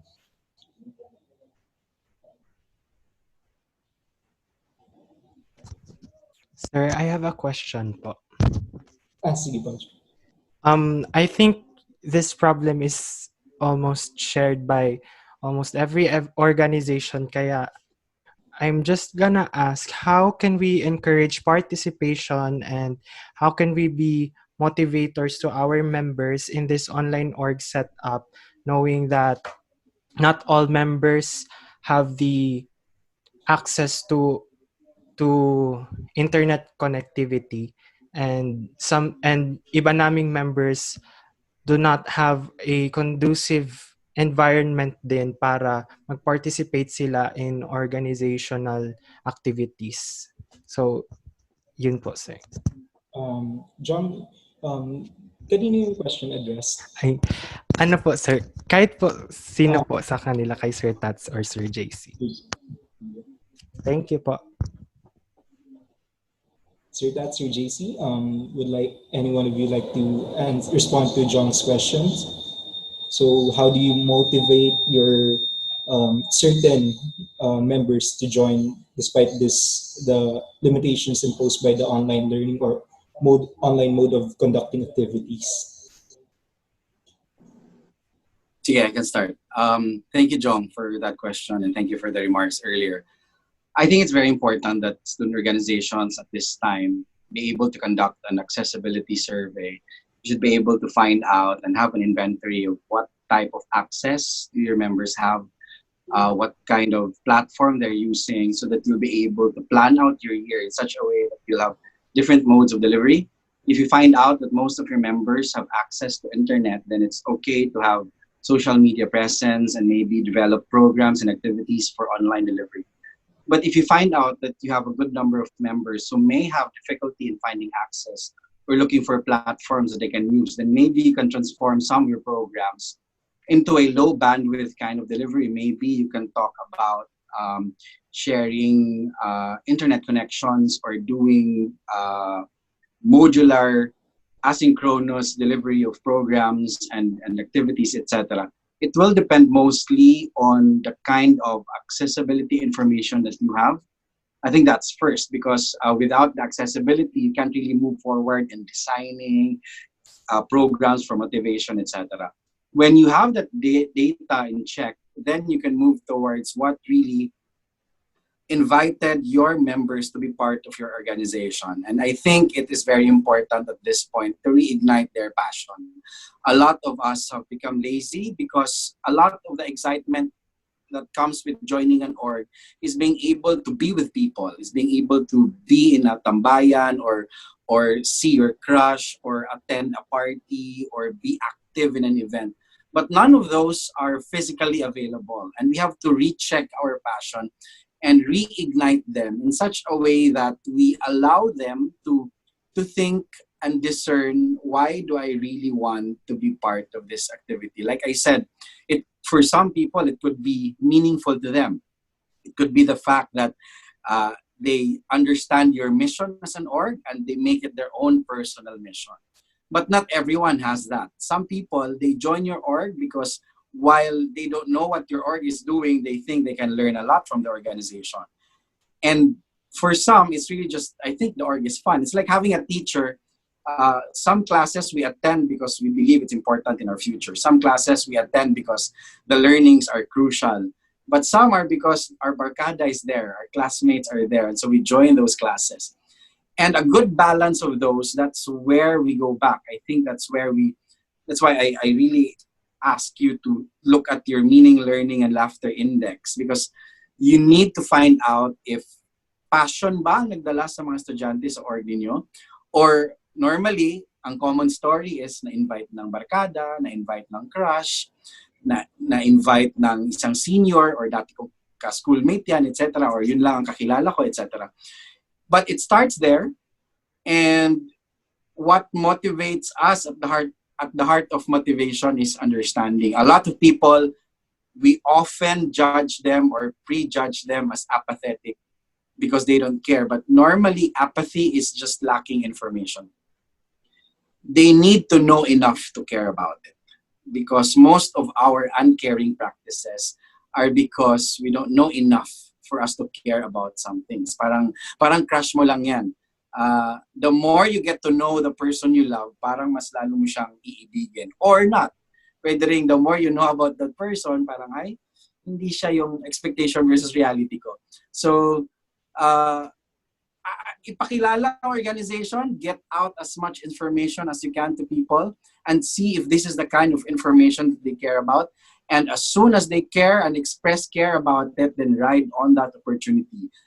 Gather them into certain gatherings, mag-web web seminar kayo, or maybe chats, etc. And nothing can stop a good conversation from developing from there. So open lines of communication, and then inform. My formula for motivation and org development is inform, form, transform. What we give to our students is really just information. But we hope that in our manner of giving it to them, in the way they accept the information, some formation happens. And that's what student organization, student life is all about. It's student formation. We bridge formation to information. We allow something, some reality, some magic to happen, so that it's not just information for them. How do we know it's informing our students? We know that the information we give our students is forming them because it's asking them for a decision. That moment when you feel, may mga taong nag-I love you sa'yo, pero okay lang, wala lang. Pero may mga taong nag-I love you sa'yo, pero mapipilitan kang, shucks, nag-I love you sa akin, ano kayang gagawin ko? Diba? That's the difference. Ang information, okay, good to know. The formation allows you to create that decision. But the ultimate test, I guess, for you guys, for us doing organizations, is transformation. Not only that you're making a decision, but you bring it to a level where it matters in people's lives. Not all decisions changes people's lives. The question is, may nagbago ba dahil magaling ako, matalino ako, maganda ako, magaling ang org namin, maraming projects, etc., etc. It's one thing to be successful. It's another thing to ask, did people's lives change for the better because you say you're successful, you're great, you're amazing? And that's the question that we need to answer eventually. So again, I talked about meaning, learning, laughter earlier, but another point I'd like to share is about information, formation, but ultimately transformation. Thank you. Thank you po, Sir Tats. Thank you po, Sir Tats. Sir JC. Good afternoon. First, thank you so much for the insights of Sir Tats, and of course to the reactors a while ago. Thank you so much for beautiful inputs that you have given. Now to the question of Jong, if you could remember, no, part of the talk that I've emphasized was to assess the benefits and challenges of remote work for each of your members. This is very critical, because when we assess the needs, the circumstance of each members, now we can move to the second part on how we will proceed on the manner of engaging your organizations. No, sometimes ito yung critical eh. There are student leaders, I'll be speaking on my behalf, on my team. No, kala niya pag may access siya, true to all. It's not true. You have to really go down and talk to your people in a way that creates what we call the sense of compassion. No? Mas mararamdaman ng member, tinatanong ako ng president ko, ng leader ko, kung anong sitwasyon in terms of engaging in this what we call new normal. With that, we could now assess who are people in your core team that could work side by side with those people with access Sabi nga ni Francis Lian kanina, no, I agree with him. Yung digital divide has two parts, both access and skills. So we cannot remove the other from the other part. Dahil meron kang access, wala naman skill. So on this part, makikita natin yung two groups o two teams mo, may access at wala, but they could still give. Take for example, case in point, in the recent project that we have, no, we have response 7. This is having our partner communities, specifically the deaf and mute SPED in Naga. And some of our members has really low access in connectivity, but they have the skill to offer, no, in graphic design, poster design, even concept paper making. So nagfi-feed kami on other tool. Like we go back to text, no? Yung tinatawag nating messaging na text, we go back. Kasi may load sila eh, may mobile phone sila. Minsan nalilimit natin ng digital world talaga sa computer at lahat online. But the point is, not all has the access in the Philippines. No? Kahit sabihin natin, these are the millennials or the generation Z or Zoom, pero wag natin kalimutan, hindi lahat may equal access. So we have to be considerate as student leaders where our team members are coming from. Because when they feel that, it's also up to them to feel what's happening, no, in their society especially.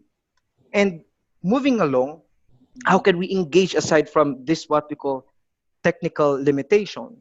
Again, the passion of the youth is something I support. However, passion is never enough.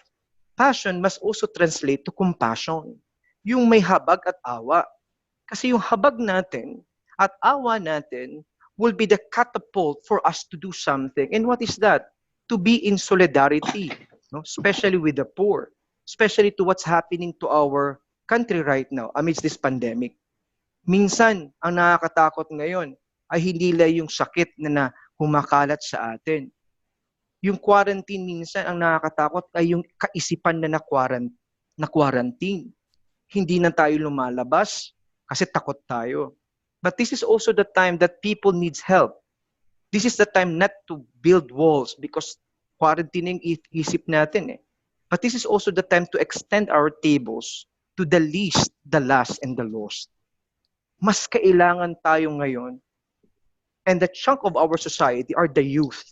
And this is where we really emphasize that school organizations, whether outside organizations or school organizations, can be accompanied by their respective OSA directors, including moderators. They should work hand in hand. Kasi OSA is doing their part eh. Like this, I commend Sir Gerald with the leadership of Sir Sunny. However, pagbaba na sa mga student organization level, kamusta na? Pagtapos ng webinar, ano na? Here comes the role of the moderator.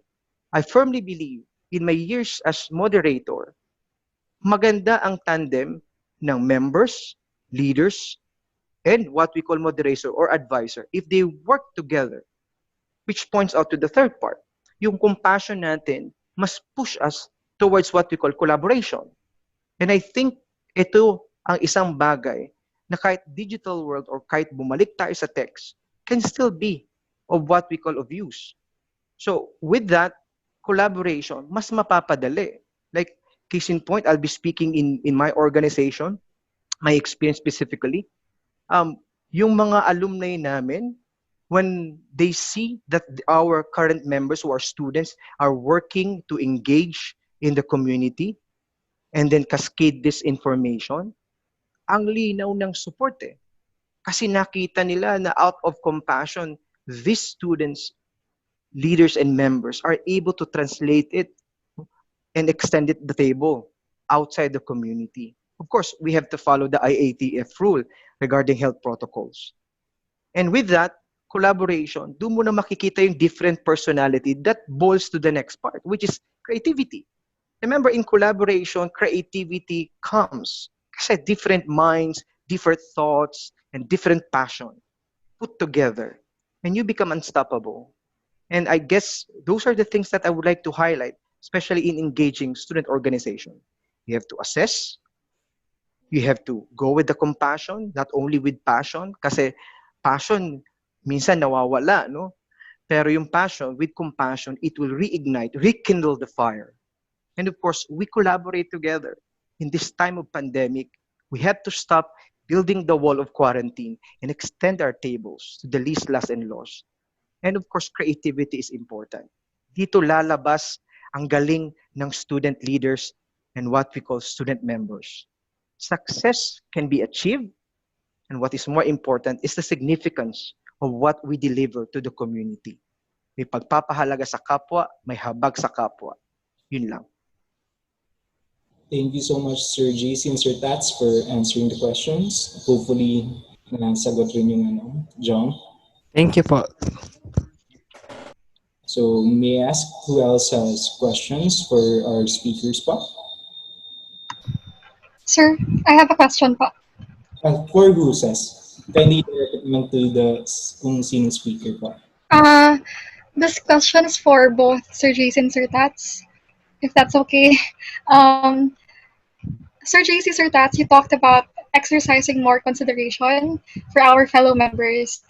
This would mean acknowledging their circumstances and allowing absences, for example, during meetings. How do you suggest then, like student organizations, make sure that even without like much access to online activities, how do you suggest that student organizations still reach out and ensure that these particular members and still have a certain extent of participation in the organization, considering that their like the resources they have don't allow them as much to participate.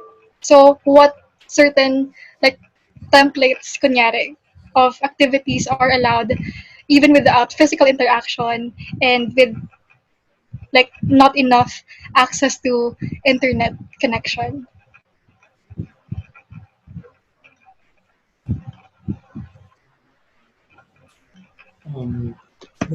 Sir Tats, would you like to answer po the question? For our organizations in Ateneo de Manila, we are encouraging them to give a little leeway to our membership requirements for this school year. It's a different time. It's not like the way before we're very, very stringent with attendance and submission of reports and whatever. This is a different time and requires a different kind of setup for us. We have temporarily suspended our student organizations assessment and review. It's suspended for the year because we understand that organizations cannot really have a lot of activities this year, and it may not be fair for them to be evaluated and assessed in terms of the normal the normal requirements in a non-pandemic season. But during this time, we suspended it so that orgs can actually adjust and spend some time thinking about how to better engage their members. And I guess the talk of student engagement is very tricky in this time of the pandemic. You may actually look at how you are checking attendance of memberships. Maybe you can redesign how you want each of the members to be involved. Maybe look at your number of activities and redesign them in such a way that everyone has a part, etc. I can't really tell you how to do it, but the way we have been what we've been telling our orgs here in Ateneo is to, first to look at the accessibility of their membership, and then second, also to be very much aware of online burnout and virtual burnout. People may actually stay away from the online world because of too much information, too much sharing, etc. And also, finally, maybe this is a time to converse. My suggestion really is to spend some time to talk to your members, how they are, just get to know how they are, what they're doing, what they want, how they plan to be involved. Listen to them because they might actually have ideas on how they plan to be involved in the organization and in their capacity wherever they are. Of course, our first priority is their safety. Second na lang yung mga org activities natin and org programs. The first priority is their safety, their well-being. Tanungin mo natin sila, kumusta sila physically, emotionally, mentally. how their families are doing, how their loved ones are doing, and then as soon as they can afford to accommodate another thing in their life, then maybe there's a place for orgs in that entire scenario. But otherwise, a little kumusta just to check on how they are will go a long way. In the first place, what we do in orgs is really cura personalis. It's really our personal care, our touch, our pagmamalasakit at pagkilala na tao din sila. Hindi lang sila mga bagay na nagtatrabaho sa org, pero kaibigan, tao, kakilala, minamahal. Kilalanin natin sila bilang tao. Thank you. Hi, good afternoon once again, Ses. Thank you for the question.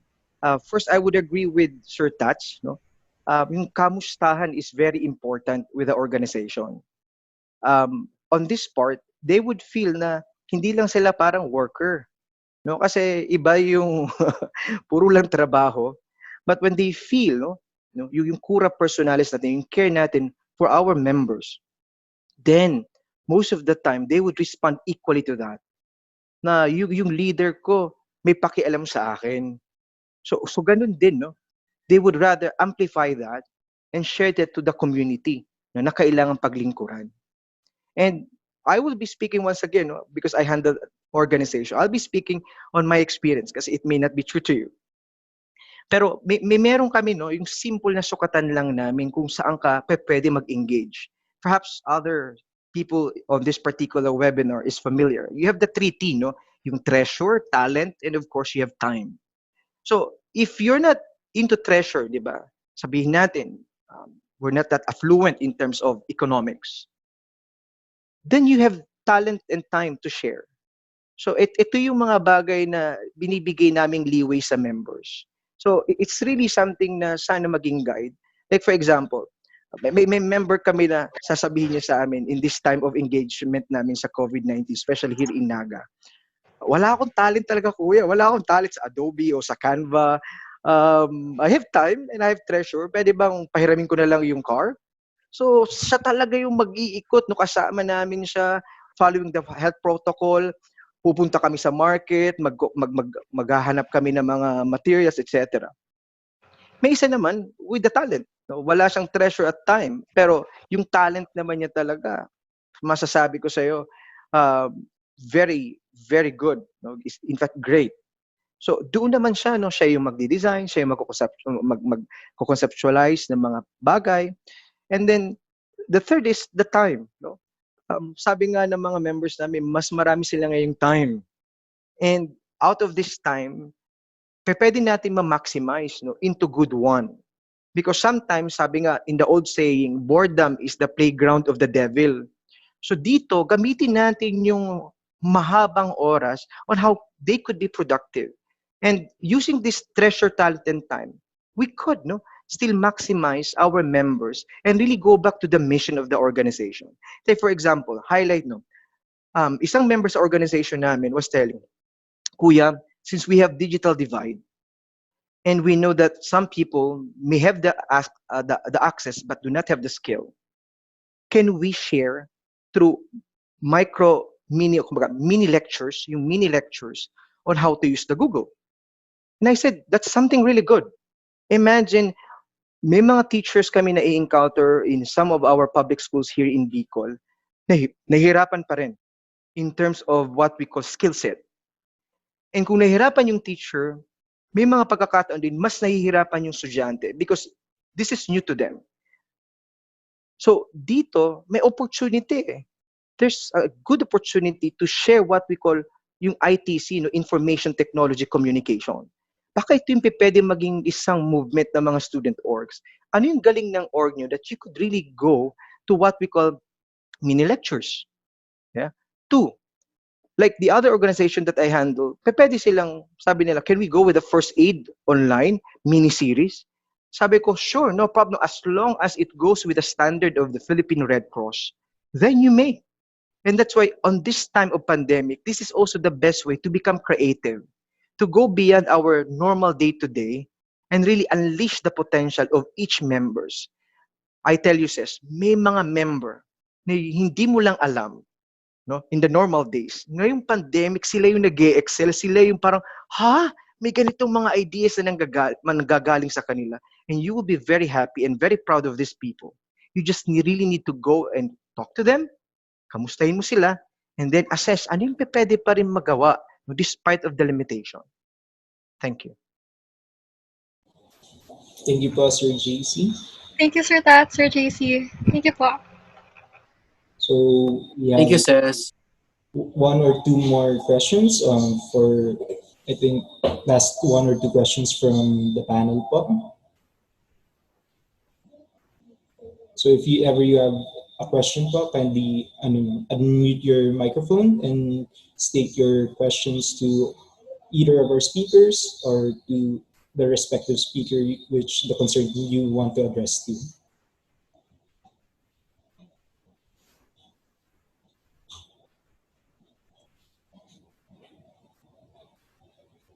Wala na yata. So is everyone done with their questions or clarifications from our speakers po? Maybe members from the PAPSAS would like to ask or give their opinion on our presentation right now. I have a question po. Sige po. Yes, to Sir Tats Quiblat. You told us a while ago that you will be having a different approach for your OSEM. It would be asynchronous sessions to bond the block. But unfortunately, I have a question that how about those students who cannot participate during that synchronous OSEM? Because of course we need to take into consideration those students the students who are in poverty situation, because at the end of all this, ORSEM should be true to everyone, and everyone should be a part of the ORSEM since it's the introduction of your school po. So what do you suggest we do with them? Currently, our ORSEM is still in the planning stage, but definitely in the many aspects that we have done in the past, there will be low bandwidth versions of everything that we deliver. And even if there are synchronous events, because we want them to bond and be together at the same time, it will still be made available asynchronously so that it caters to everyone. Like how we understand is this pandemic, through this pandemic, this online delivery mode is a train that cannot be stopped. But what we can do is to make sure that everyone gets to board it.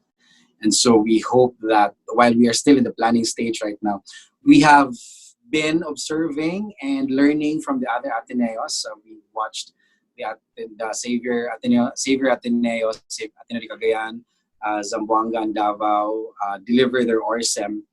And we have seen how they've done it, and the feedback was really good. And so we're hoping that learning from their practices. I'm sorry, Sunny, hindi ako nakapanood ng ORSEM. Tapos na ba ang ORSEM ng Naga? Hindi ako nakapanood. But with the other Ateneos that we've seen and we're applying what we've learned from them, we're hopefully able to reach out to all the freshies. I think what's different now is we're also not just really orienting our freshies, but we're also reorienting our upperclassmen and women and everyone in the community. We have been retooling our faculty because it's a new world we're stepping into. This idea of a virtual university, this idea of working from home and learning from home and having a learning management system that we're using. It's new to all of us. And so it has been reiterated by our Ateneo SALT, by people managing our Ateneo Blue Cloud and the adaptive design for learning, how all of our efforts should be made available. There is, of course, a high bandwidth, there's a low bandwidth, but also there's modulars and manuals and tools that will be delivered to students so that the access to technology should not be a hindrance to the education we can provide to them. And hopefully we'll be able to deliver. We are in the planning stage and we're making the most of this time to really think about giving the information to everyone. Thank you, Josh. I hope that helped. Yes, well, thank you. Thank you, Pastor Tats, for the answer. Thank you, Josh, for the question. As I think nobody will be asking questions anymore. Parang, or last one, if ever.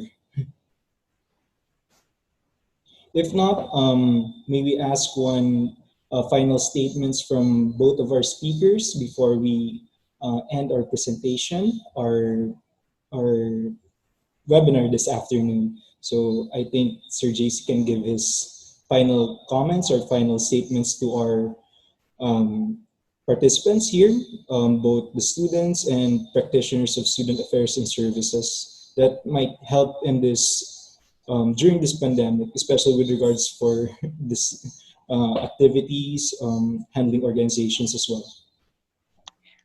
First, I would like to say again thank you for the Office of Student Affairs, Sir Jeriel, Sir Sunny, for having this webinar.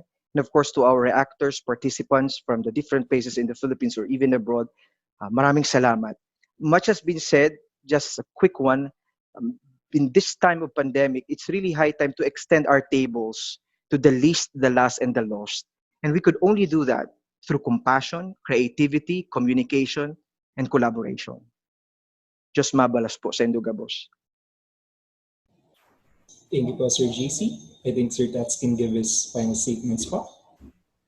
I really just wanted to thank you guys, Ateneo Dinaga University. Sunny, thank you very much. Jeriel, thank you.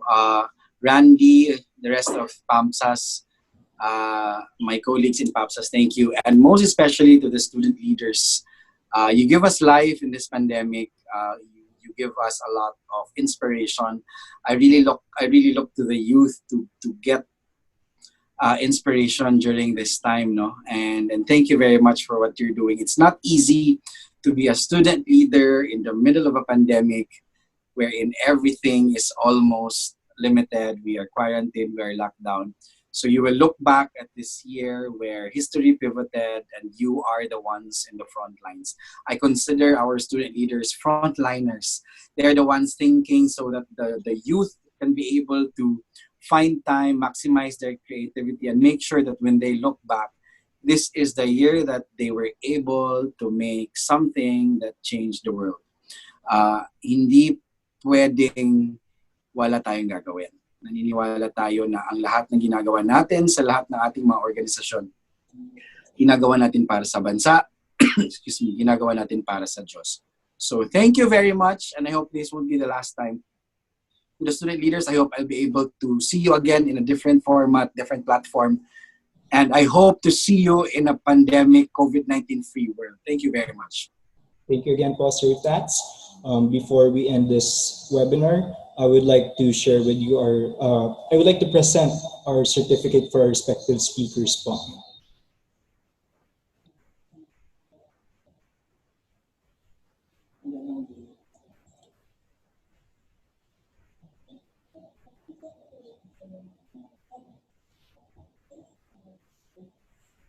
Siguro as we wait po for the certificates to be shown, I would like just to share my insights on this talk with regards to both what was spoken by our speakers and from our participants. It's really a challenge this time, but ngayon nga nakikita natin sa news maraming taong tumutulong, walang kapalit. I think this should be the new normal dapat na ito talagang na highlight kahit may pandemic na may mga tao dito sa Philippines na kahit walang kapalit, handang tumulong sa kanilang kapong tao. Hopefully the student organizations can continue this. I know mahirap mag-conduct ng mga activities through online. Ako, to share very first time mag-webinar, maraming errors. I think that's part of learning talaga. You can be take it as learning stepping stone na lang. Siguro mistakes are really what makes leaders. Learning to accept mistakes and improving on them. So hopefully what was shared by the participants and by the speakers, we can share it also to our respective organizations, to our respective schools, to our fellow members as well. So I think ready na yata yung certificates. We will be flashing them. So I'll just read the inscription of the certificate. This certificate of appreciation is awarded to Mr. Juan Carlos S. de los Reyes in grateful appreciation of his generosity as resource speaker in the Skills Development Training Webinar, Animating Student Organizations in the New Normal, held on July 29, 2020. Given this 29th day of July here at the Ateneo de Naga University, signed by myself, Leo Jeremiah Cayo, Program Officer for Student Leadership Development, signed by my Rodolfo S.B. Virtus Jr., Director of Student Affairs, signed by our University President, Father Roberto Ezequiel N. Rivera of the Society of Jesus. So, thank you po, Sir JC. Thank you so much, Sir Gerald. Thank you so much, Osa. Thank you so much, Sir Sunny. The same certificate is also given to Mr. Ralph Jacinto A. Quiblat for his generosity as speaker in this webinar as well. So thank you so much po, Sir Tats, for allotting your time and effort for sharing your wisdom with us po. Thank you. Maraming salamat. Thank you. Also po, I will be presenting this certificate of appreciation for those participants who have joined this open forum and for those who have viewed and for those who have pre-registered as well. Hopefully po, it's inscribed in grateful, this certificate of appreciation is given to in grateful appreciation of his or her participation in this webinar, Animating Student Organizations in the New Normal, held this July 29th. Signed by myself, Program Officer for Student Leadership Development, by Mr. Rodolfo Virtus, Director of OSA, ADNO-OSA, as well as PAPSA's Region 5 Vice President, signed by Mr. Randy P. Iniego, PAPSA's Region 5 President, and lastly, signed by our University President, Father Roberto Ezequiel N. Rivera of the Society of Jesus. So for those who have registered, for those who have joined this open forum, you will be receiving your certificate within the week or probably next week.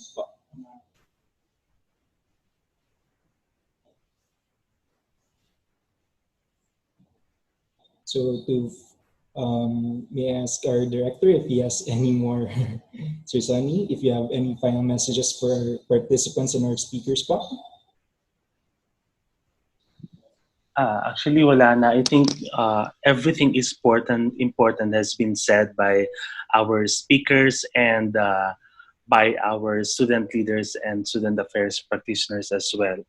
At this point, I'd like to express again our gratitude not only to the speakers and the participants in this webinar, but also to the Philippine Association of Practitioners of Student Affairs and Services, or PAPSAS, especially here in Region 5 and in the national level as well. Kung hindi nyo na itatanong, ang PAPSAS has been very helpful in the conceptualization of our programs and services ever since the government declared an enhanced community quarantine. During the ECQ, I recall having daily conversations, not only with my team in the OSA, but also with my fellow practitioners from PAPSAS. We were challenging ourselves. How do we help our students at this time of great limitations and restrictions? How do we become more relevant? Okay, how do we sustain our programs and services? Paano namin ipapa-feel ang aming presence even at this time of the pandemic? And when classes begin, paano natin ibabaguhin ang ating mukha at ang forma ng pagsilbi at pagtulong sa ating mga estudyante? I think these are very important in, again, trying to establish or re-establish the important role of student affairs and services in our respective academic institutions. So again, my heartfelt gratitude to PAPSAS, my colleagues in the Region 5, my fellow officers. Salamat po si Sir Randy and the rest of the speakers. And of course, to my team, a job well done. Thank you so much. So thank you once again to everyone for making this possible, to our speakers, to the Philippine Association of Private Practitioners of Student Affairs and Services, To our student leaders from here in Bicol, I wish you well and good luck in our future in this upcoming school year. We hope that this webinar will help you in planning or conducting your respective activities. If ever you wish to view this presentation, it will be available in our Facebook page. Just go to it, and that's all. So thank you once again to everybody, and I hope you all well. That's all. Thank you so much. Thank you. Thank Bye. you. Thank you so much. Thank Maraming you. salamat.